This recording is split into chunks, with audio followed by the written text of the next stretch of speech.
ये south Korea के middle class लोगों के एक खूबसूरत वेल ऑर्गेनाइज रेजिडेंशियल एरिया की कहानी है।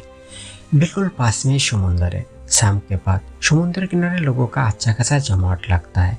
वहाँ एक छोटा सा रेस्टोरेंट है जिसका ओनर और चीफ है गिल नाम का ये आदमी। गिल अपनी प्यारी वाइफ के साथ उसी रेजिडेंशियल एरिया में रहता है। उनकी एक बेटी भी है। उनके इस खुशहाल परिवार पर तब मुश्किल आती है जब उन्हें पता चलता है कि उनकी इकलौती बेटी को एक्सोडर्मा पिगमेंटिनिज्म नाम की एक रेरे बीमारी है। इस बीमारी में अगर सूरज की रोशनी सीधे स्किन पर लगे तो स्किन और आंखों का कैंसर, शून्य और याददाश्त की कमजोरी और दिमाग से जुड़ी अन्य समस्याएं हो सकती है और इसका कोई पक्का इलाज भी नहीं है। इसी वजह से वो लड़की बचपन से ही रात को घूमने निकलती थी और दिन में वो घर के अंदर ही रहती थी। खिड़की के शीशे पर टेप लगाकर बाहर देखती रहती थी। उस एरिया में एक फल बेचने वाला आता था। कभी कभी वो अपने बेटे को भी साथ लाता था। इधर सोल दूरबीन से उस लड़के को देखती थी। कोई साल बीत गए और वो लड़का आज भी बीच बीच में फल बेचने आता है। सोल हर दिन सुबह उठकर पहले अपनी मछलियों को खाना देती है, फिर फ्रेश होकर दूरबीन लेकर खिड़की के पास इंतजार करती है। उस लड़के की हंसी देखकर उसका दिल खुश हो जाता था। तभी उसकी बेस्ट फ्रेंड क्यूम आकर कहती है, तुम फिर से डिटेक्टिव की तरह उसका पीछा कर रही हो। इससे अच्छा है कि सीधे उससे बात करो। सोल कहती है, क्या तुम मानती हो मैं सूरज की रोशनी में बाहर कैसे जाऊंगी? क्यूम उसे सन प्रोटेक्टेड ड्रेस दिखाती है और कहती है, ये पहन कर जाओ। सोल जवाब देती है, अगर वो मुझे ऐसे अजीब कपड़ों में देखेगा तो भाग जाएगा। क्यों उसे समझाती है, अगर उसने इस एरिया में आना बंद कर दिया तो तुम उसे कहाँ ढूंढोगी? तुम्हें उसका नाम, फोन नंबर कुछ नहीं पता। ये सुनकर सोल के दिमाग में एक आइडिया आता है। वो क्यों को उसका नाम और फोन नंबर जानने भेजती है।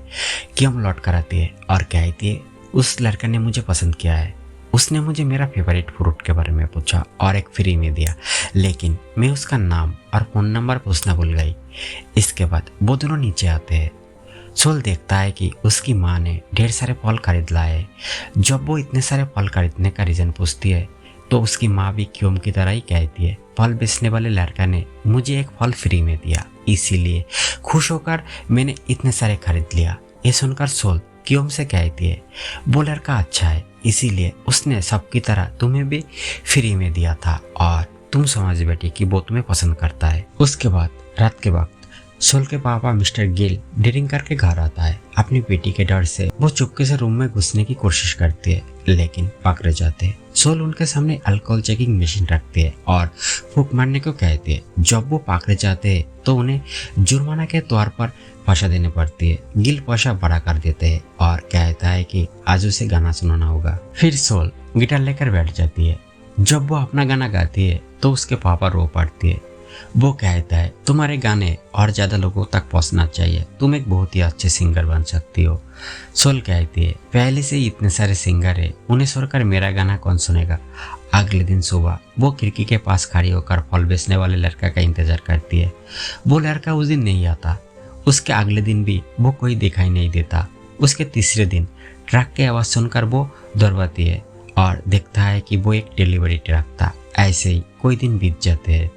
सोल उसे देख नहीं पाती। एक दिन रात के बाद वो उसे इतना मिस कर रही थी कि परेशान होकर अपने डॉल को मारने लगती है। तभी अचानक बाहर की आवाज सुनकर खिड़की में देखती है। वो लड़का वहाँ था। वो अपनी बिक्री खत्म करके जा रहा था। तब तक सूरज की रोशनी ढल चुकी थी, इसीलिए सोल उससे बात करने के लिए बाहर निकल आती है। फिर काफी देर तक उसका पीछा करती है और दौड़कर बिल्कुल थक जाती है। गाड़ी काफी दूर तक चली गई थी, इसीलिए आखिरी कोशिश के तौर पर वो जोर से चिल्लाकर उसे आवाज देती है। उनकी आवाज सुनकर वो लड़का ट्रक पीछे लेकर आती है।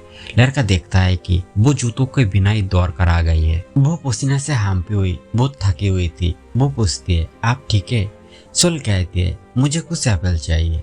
फिर वो पैसा देकर एप्पल ले लेती है। लड़का कहता है, आपको जरूर एप्पल बहुत पसंद होंगे, वरना इस रात के बाद कोई नांगा पाव ऐसे दौड़ नहीं सकता। सोल कहती है, मैंने सुना है आपके एप्पल सबसे बेहतरीन है और आप कोई दिनों से यहाँ नहीं आए थे, इसीलिए मैं मिस नहीं करना चाहती थी, इसीलिए दौड़ कर आई।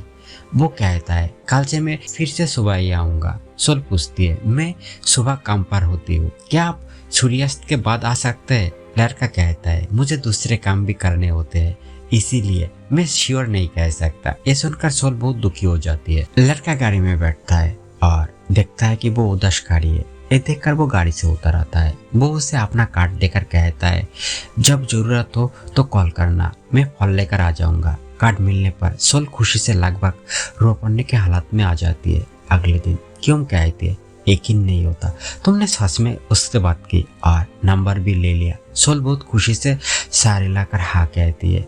वो कहती है अब क्या करूँ, वापस कर दूँ? क्यों कहती है नॉनसेंस, ऐसा करोगी तो वो डर के भाग जाएगा। तुम्हें उसे अपने प्यार में फंसाना होगा और इसके लिए चाहिए सादा चाबड़ा चेहरा। मैं हेयर कट सिखाए, अभी तुम्हें एक मॉडर्न हेयर कट दे दूंगी। ये सुनकर सोल डर से कहती है तुमने नया हेयर कट सिखाए, तुम गौरव कर दोगी।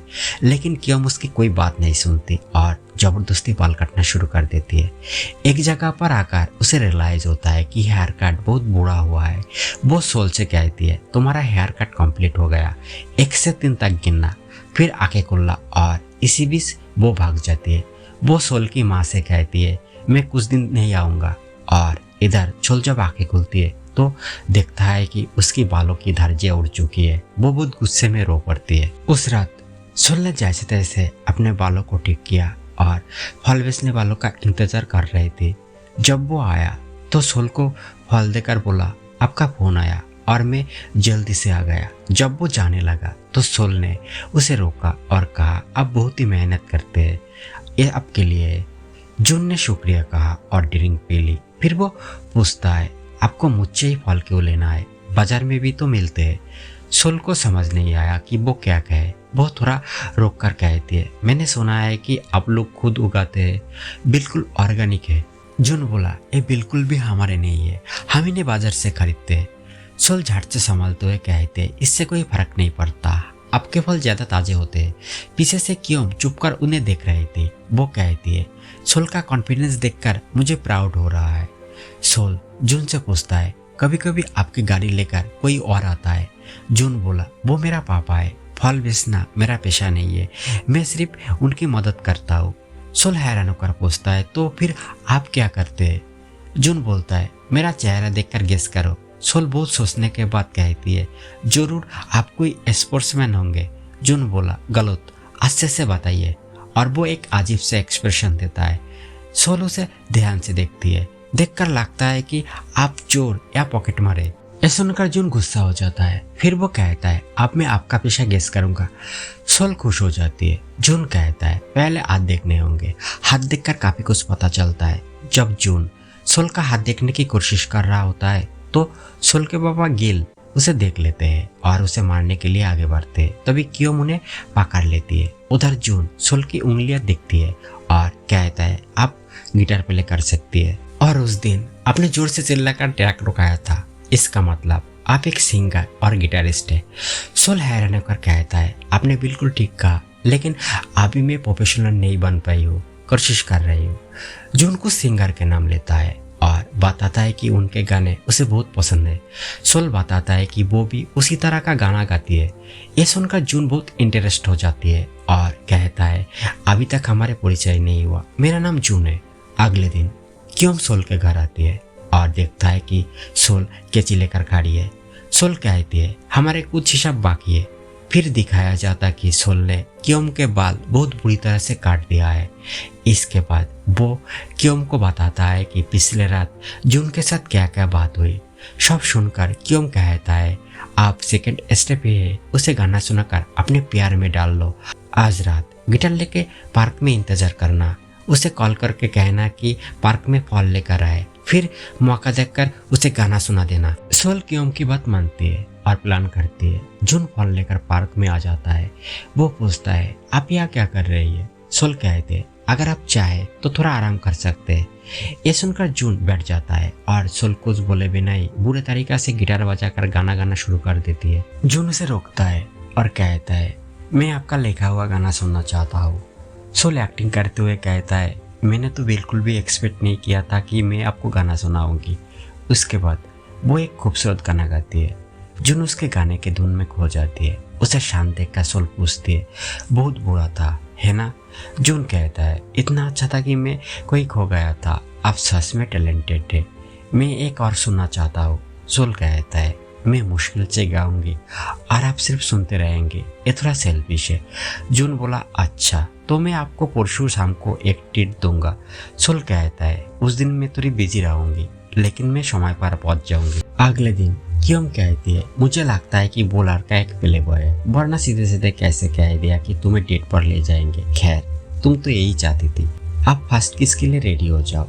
सोल कहती है, तो प्रैक्टिस करना जरूरी है। ये बोलकर वो कियोम को डराने के लिए शरारत करती है। तभी उसकी माँ रूम में आ जाती है और सोल शर्मा जाती है। सोल उसकी माँ के पीछे पीछे दौड़ती है ताकि वो गलत न समझे। अगले दिन शाम को जून से लेकर एक ड्राइव इन थिएटर आता है जहाँ बड़ी स्क्रीन पर मूवी चलती है। सब लोग अपनी कार में बैठकर मूवी देखते हैं। जब जून खाना लेने जाता है तो सोल लिपस्टिक लगाकर रेडी होती है। इसके बाद उनका डेट थोड़ा एकॉर्ड गुजरता है। इधर घर पर सोल की माँ अपनी पोती गिल से कहती है, हमारी बेटी मूवी डेट पर गई है। ये सुनकर गिल गुस्से में आ जाता है। इधर मूवी का एक सीन अच्छे से देखने के लिए जून सोल की तरफ झुकता है। सोल सोचता है, अब वही पाल है जिसका मुझे इंतजार था। अचानक जून चिल्लाकर कहता है, देखो विलन के पीछे खड़ा वो लड़का वो मैं हूँ। आप समझे मेरा पेशा क्या है।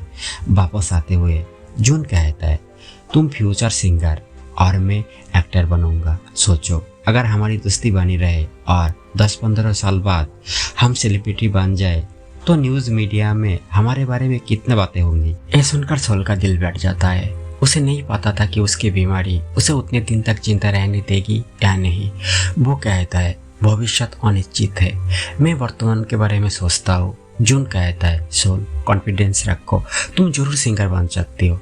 सोल कुछ नहीं कहती और सीधे चली जाती है। उसके पापा उसके इंतजार कर रहे थे। सोल का उदास चेहरा देखकर गिल कहता है, तुम्हें देखकर नहीं लगता कि तुम डेट पर गए थे, तुम उसे अपनी बीमारी के बारे में बता दो।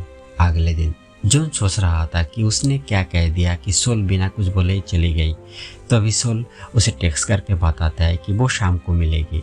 शाम को वो उसे अपनी बीमारी के बारे में बताने आती है, लेकिन उसे समझ नहीं आता कि शुरुआत कैसे करे। टेंशन में वो एक के बाद एक ड्रिंक पीती है और ड्रंक हो जाती है। वो उल्टी सीधे बातें करना शुरू कर देती है। वो कहती है, जिस दिन मैंने तुम्हें पहली बार देखा था, देखकर लगा तुम एक खूबसूरत फल हो। उसकी ऐसी अजीब बातें सुनकर जून हंसने लगता है। सोल गिरने वाली होती है तो जून उसे पकड़ लेता है। फिर वो उसे अपनी ट्रक में ले आता है और सोल बेहोश हो जाती है। सुबह होने पर सोल की नींद फोन के अलर्ट साउंड से खुलती है। वो देखता है कि 5 मिनट में सनराइज होने वाला है। ये देखकर वो जल्दी से जून को जगाती है और कहती है, अभी घर जाना होगा। ये बोलकर वो गाड़ी से उतरती है और दौड़ना शुरू करती है और एक जगह पर गिर जाती है। तब जून आता है और उसे ट्रक में बिठाकर घर पहुंचाता है। वो देखता है कि सूरज निकलने ही वाला है, इसीलिए वो पूरी जान लगाकर घर की तरफ दौड़ती है, लेकिन आखिरी पल में वो बच नहीं पाती। सूरज की रोशनी उसकी स्किन पर लग जाती है। वो जल्दी से घर में घुसकर दरवाजा बंद कर लेती है। जून उसे बहुत आवाज देता है पर वो दरवाजा नहीं खोलती। तभी सोल के माँ पापा घर लौट आता है। वो अपने बेटी को ढूंढने निकले थे। गिल जून को देखकर बहुत गुस्सा में आ जाता है। उसके बाद वो लोग सोल को डॉक्टर के पास ले जाता है। डॉक्टर बताता है कि डरने की कोई बात नहीं है, लेकिन हैसियत बरतना होगा। 2 दिन बीत जाते हैं। जून बहुत कोशिश करता है, लेकिन सोल के फोन नहीं लगता। वो गिल के रेस्टोरेंट में पहुंच जाता है। इधर घर में सोल और उसके माँ डिनर कर रहे होते हैं। तभी गिल अंदर आता है और कहता है, मैं एक गेस्ट को लाया हूँ। और वो देखता है कि वो जून को अपने साथ लेकर आया था। सोल जून को देखते ही दौड़कर अपने रूम में चली जाती है।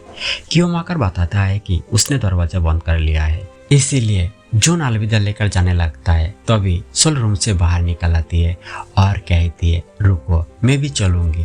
जब वो बाहर निकलती है तो सोल कहती है, जरूर पापा ने तुम्हें मेरी बीमारी के बारे में बता दिया होगा। ऐसी लड़की के लिए तुम्हारे दिल में तरस के अलावा और कुछ नहीं आएगा। ये बोलकर वो जाने लगती है, लेकिन जून उसका हाथ पकड़ लेता है और यही से उनके प्यार की कहानी शुरू होती है। हर दिन शाम के बाद वो दोनों घूमने निकलते थे। एक दिन वो दोनों म्यूजिक इंस्ट्रूमेंट की दुकान पर आते हैं। वहाँ सोल को आसमानी रंग का एक गिटार बहुत पसंद आता है, लेकिन वो इतना महंगा था कि वो डर से उसे वो ही रख कर चली जाती है। फिर जून उसे उस एरिया में आयोजित लाइव म्यूजिक सुनने लाता है। वहाँ लोग नियमित रूप से ओपन स्टेज पर म्यूजिक प्ले करते हैं और लोग बैठकर एंजॉय करते हैं। जून कहता है, तुम इनके साथ ज्वाइन हो सकती हो, देखना कुछ ही दिनों में तुम्हारा नाम मशहूर हो जाएगा। सोल कहती है मैं इतनी टैलेंटेड नहीं हूँ। जून उसे कन्विंस करने के लिए कहता है अगर सबूत चाहिए तो एक यूट्यूब चैनल खोलो और अपने गाने अपलोड करो। सोल अपनी परेशानी बताती है अगर यूट्यूब पर बहुत सारे फैन फॉलोअर हो गए तो वो जरूर मेरी बीमारी का पता लगा लेंगे, वो इसका मजाक उड़ाएंगे, ट्रोल करेंगे, इससे मेरा कॉन्फिडेंस और कम हो जाएगा। लेकिन आखिर में जून उसे चेहरा छिपाकर वीडियो अपलोड करने के लिए राजी करा लेता है। जून की बात मानकर अगले दिन वो सनपोलर नाम से एक यूट्यूब चैनल खोलती है।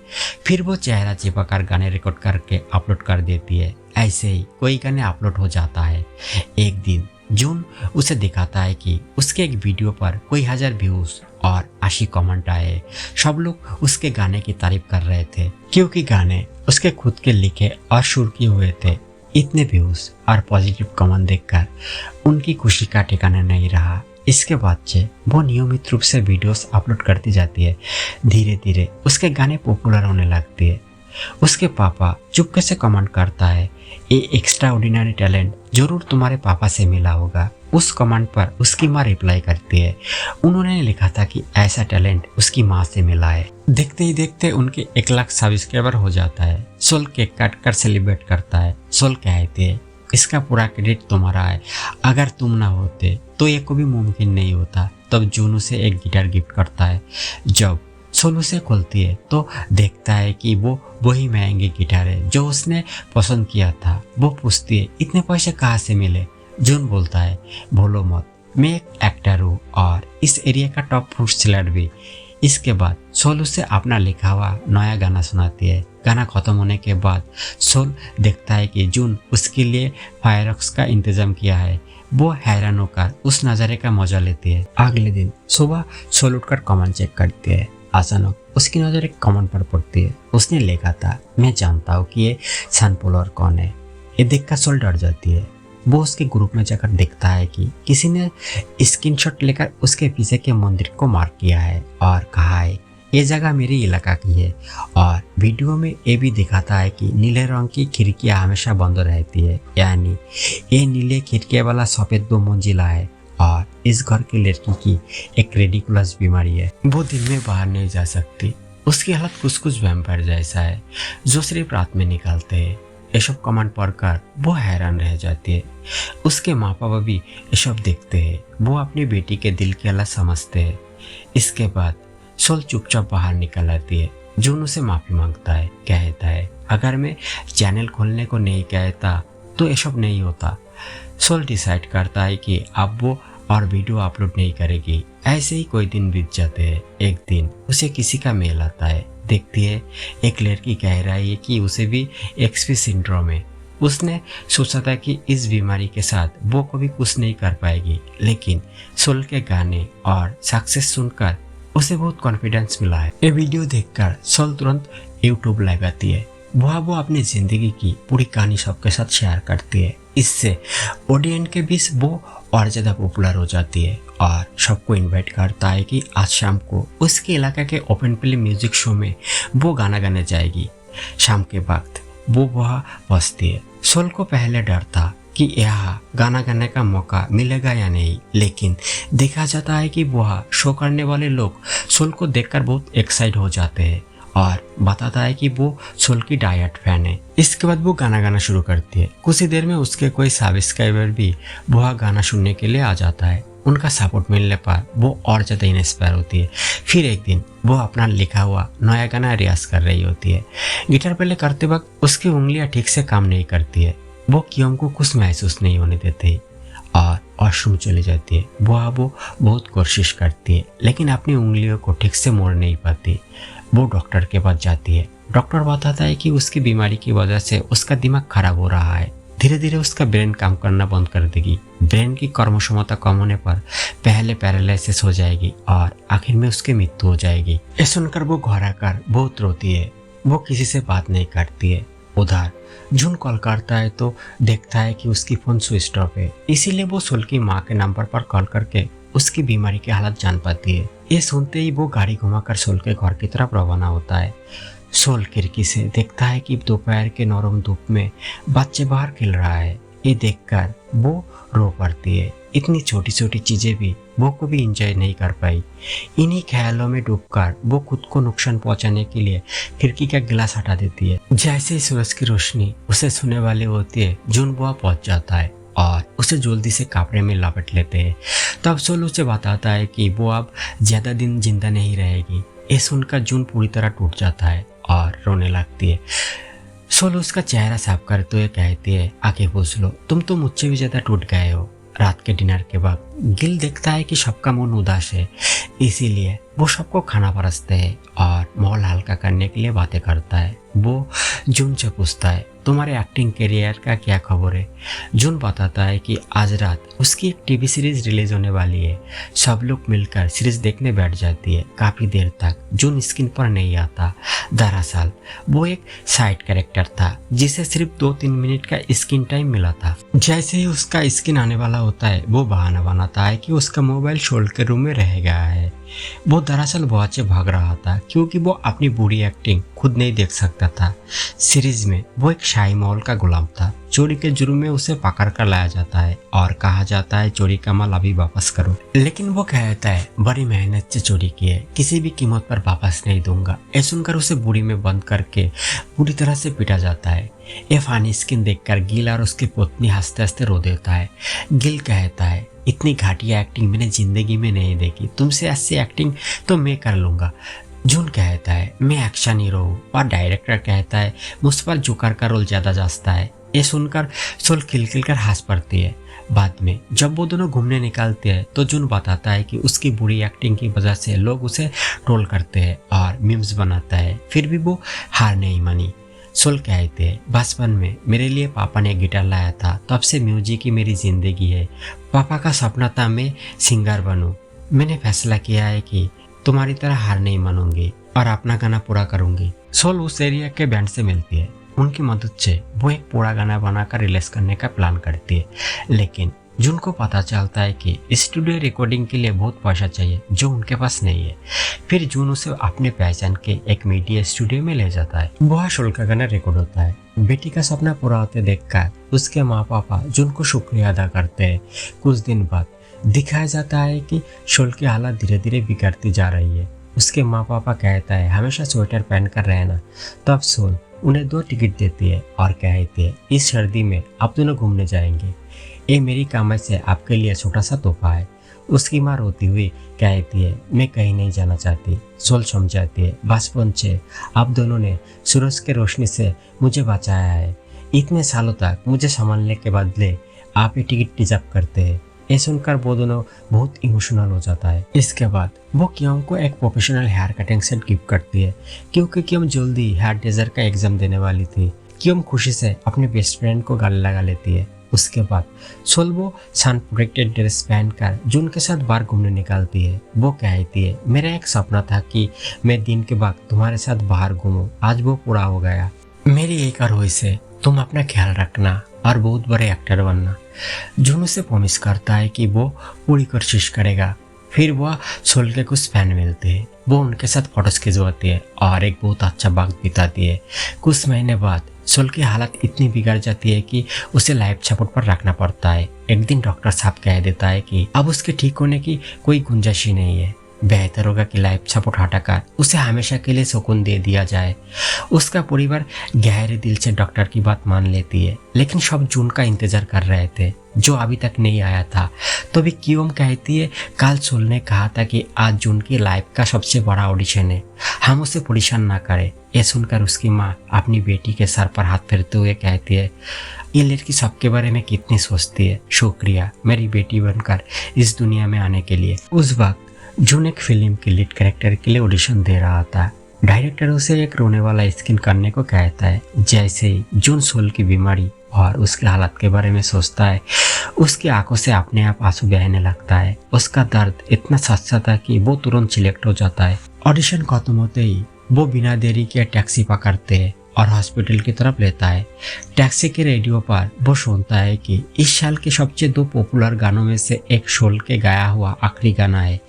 ये सुनकर जून रेडियो स्टेशन पर कॉल करता है और उन्हें बताता है कि आज सोल का लाइफ सपोर्ट हटा दिया जाएगा। जून की बात और रिक्वेस्ट पर रेडियो आरजे सोल के लिए कुछ बातें कहता है और जून वही बातें फोन के जरिए सोल को सुनाता है। रेडियो पर कहा जाता है छोड़कर जाने वाले लोग भले ही दर्द दे जाए पर वो अपने साथ कुछ हसीन यादें भी छोड़ जाते हैं।